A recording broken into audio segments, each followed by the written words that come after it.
Hello there, Big Benedict here. We're playing God of War Ascension on Titan difficulty, and this is my no upgrade round plus. We're currently on chapter 21 of 30. It is entitled The Forearm of Apollo.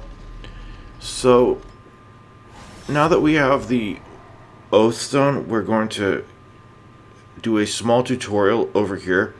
And then once we begin the first fight, the game is going to require that you use the Oath Stone one time.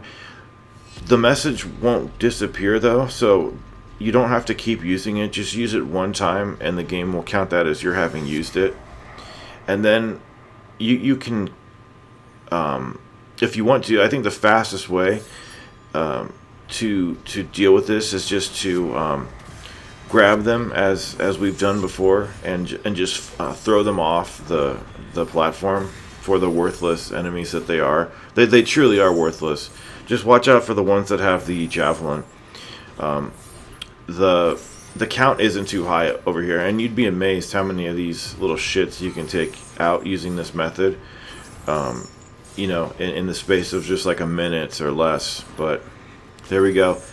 That part is done. Unfortunately, none of these satyrs, the three types, none of them have any weapons that you can use to do an auto discard.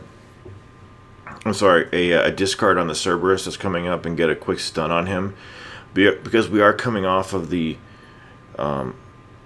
boss fight, and you probably don't have any worldly weapons unless you manage to bring your shield over here, which is just more pain than it's worth. So there are a couple of ways of handling the Cerberus over here.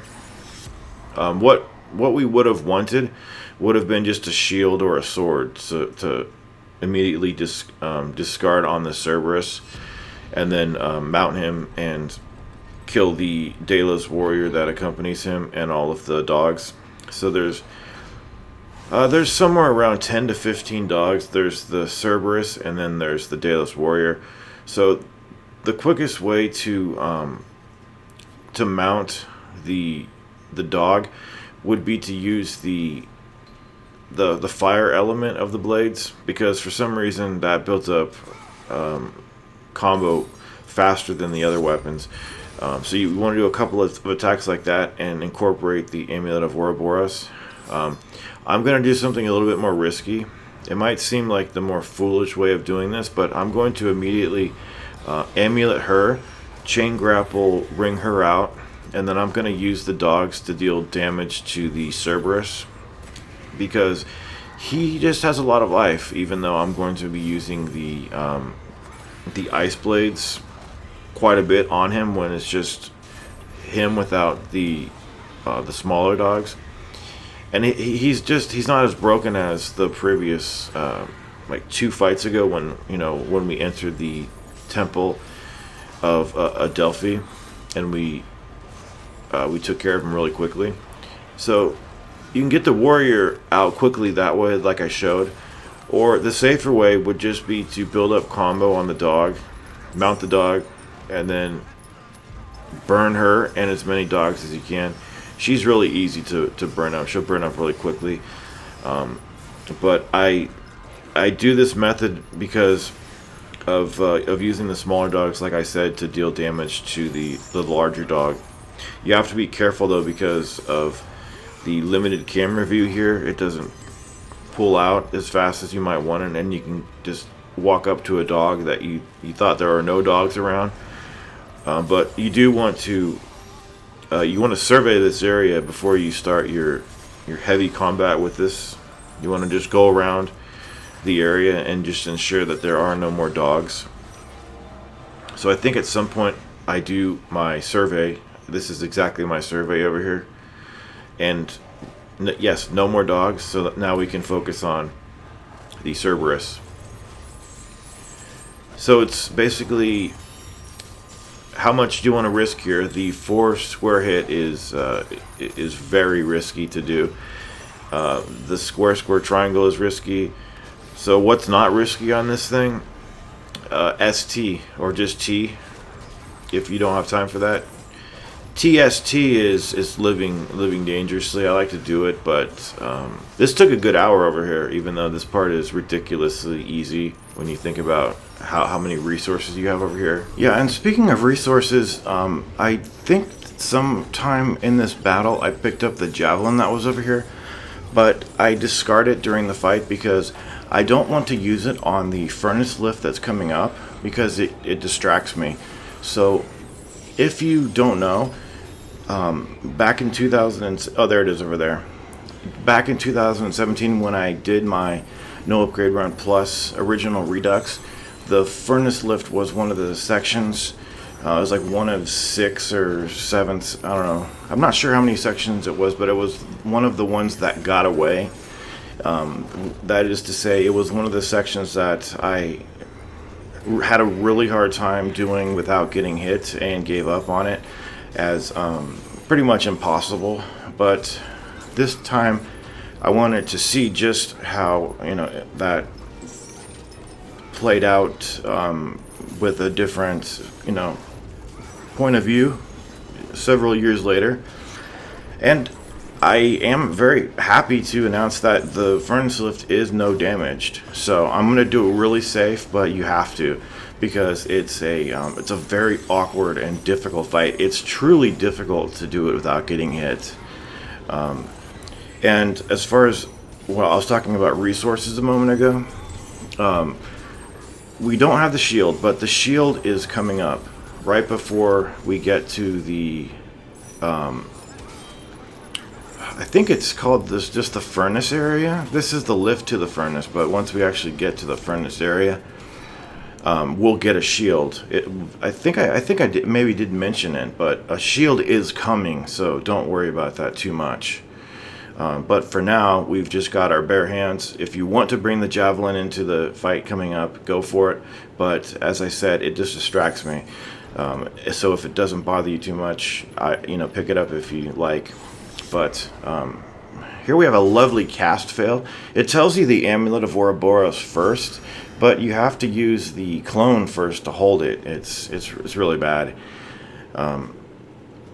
The weapon that you want over here is definitely the fire blades, because we're gonna plume horde like we've never plumed horde before on these enemies. So what happens is the game wants you to put the clone on either of 2 pressure plates, and this is basically like a loading screen at first as you wait for the first fight. But when the first fight starts, you have access to the clone even if you've put him down recently. So you need to take him off and then put him back, and then to get him out of the place and then activate him for real, and then get on these guys as quick as you can. Square is the fastest way to build up your combo over here, your rage meter, I should say. And if you want to, if you get crowded too much, drop magic. But if you can save it, just save it for a moment where don't just use it frivolously if you can help it, because you might get caught in a situation where your best option is to just drop magic. But as I say, square, triangle as much as you possibly can.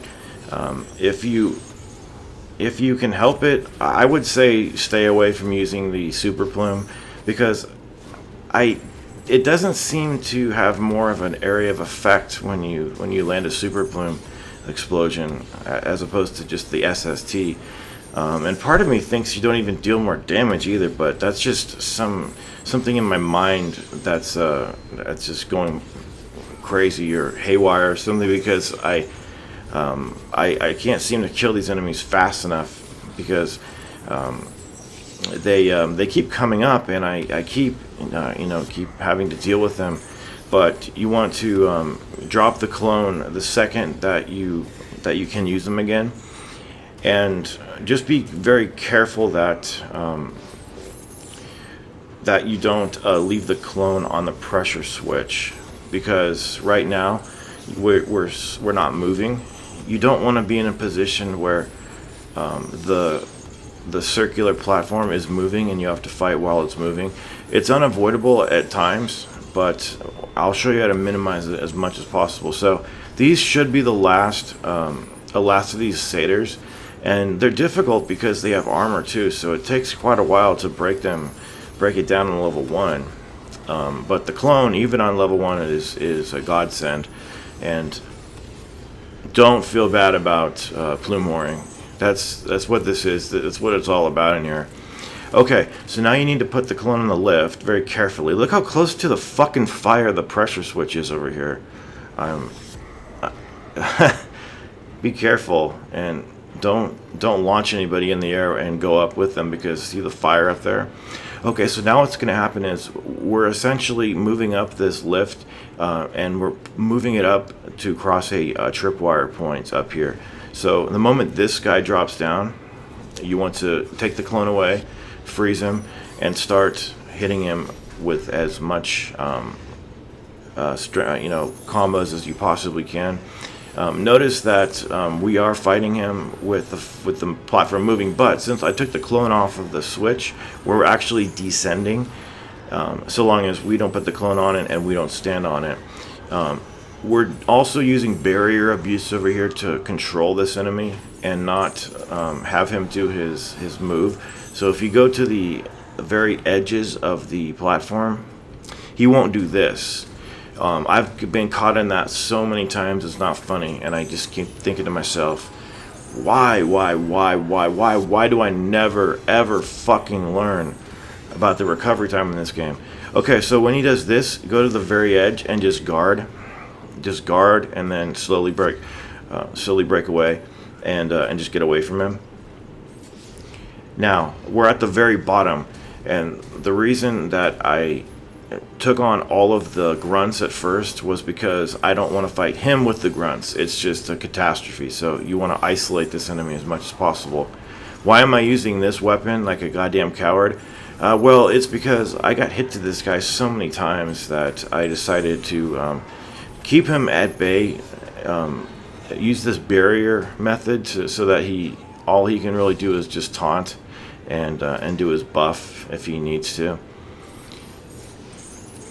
And we can just slap him with this, and basically we're just playing a waiting game of waiting for the clone. The clone is going to take a long time, but we have time, so don't worry about a single thing. But you have to remember over here that when you kill this guy, you want to have your combo all the way up, so you don't want to just kill him recklessly at the end. You want to make sure that you have the fire blades equipped, and that you've got your rage all the way up so that you can start plume whoring again and getting the enemy staggered with the fire explosions. So I know that he's at the verge of death, so I don't want to use the clone again. I just want to have the clone regenerate. I want to freeze him, and then I just want to hit him a few times. I don't want to ever stay close to this fucker because he does that. So that's the reason I stay away from him. Those random buff moments like that, it's just, it makes this enemy, to me, not very fair that he does that kind of shit. But as I mentioned, he's almost dead, and I need to make sure that when I get the red halo over him, I can hit him with the square times 4 move, hopefully a couple times before I go in for the grab. That was close right there. I almost did not make the block right there. But we should be getting the red halo on him pretty soon. Just never stay close to him. It's just a recipe for disaster. There he is. Okay, so we've got the combo almost all the way up. Make sure it's up. Do the quick time events, and then you're going to have 3 more guys dropping in. And if you can finish these 3 guys off, you're good. Now, I've got magic, and I used it right away. Why? I was pretty fucking scared. I had never gotten this far. And I was, are there 4 guys? Well, whatever it is, 3 or 4. You need to start plume whoring as much as possible. So, clone, plume whore, and the magic, if you have it. Do I still have magic? No, I obviously I already used it. But, damn, these guys take a lot of abuse to take down. And I truly hope that when you do this, your clone doesn't break. Sometimes the clone can. Look at that fucking bastard. Did you see the guy to the left? How much he got flung up? Now, why am I not grabbing these guys over here? You never want to grab them if they have the red halo. You can grab them with the white halo because he doesn't fly over to them when you pick them up. But even so, I would say just never grab onto them when they have halos. Obviously, when they're shirtless, you can grab them and throw them around the room. But there's been many a time, that's probably happened to you too, where you go to grab. Oh fuck! I didn't get hit. I did not get hit there. Jesus. But now it wants me to put this down again, and I'm like, I can't put it down right there. I'm gonna get hit. But I was even closer to the fire before, and I didn't get hit. You know. That's it. And then just enjoy the ride up. So that's the best. That's by far the best way to deal with that situation, so that you don't have to fight the fire talos with those grunts. So wow, that is took about an hour and a half. Honestly, I was so frustrated. I can't even begin to tell you, because it's awkward and it's difficult to avoid damage. They have these fire jets, that can and will damage you. So I am satisfied with that, and I hope you are too. I hope that if you had any struggles, I hope they've ended for you. And as we now get to the very top of the furnace lift, we're going to be going to the ribs of Apollo, and at the end of this chapter we will get a shield. So I'll walk you through that as usual, and in the meantime, please take care.